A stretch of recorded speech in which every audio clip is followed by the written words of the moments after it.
Ausartak ez, askeak baizik.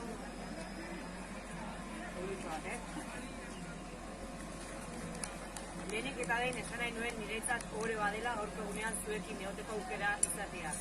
Urtebete igaro da jada azkeneko martxoaren 8-tik. Ordutik, COVID-19ak eragindako testuinguru beltz honek sistema honen dimentsio ezberdinetako krisiak agerian utzi ditu.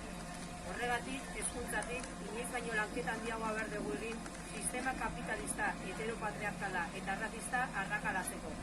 Bada garaia justiziaz, esplotazioz eta zapalkuntzez eraikita dagoen sistema honetako pribilegioen berrikuspen bat egiteko eta guztiontzat unibertsalak izango dien eskubideak aldarrikatzeko.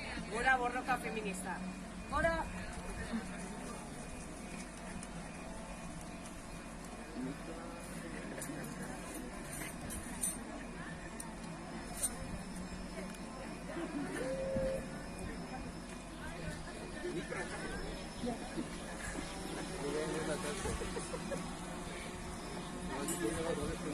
Ba, konestu horrela bestela, no?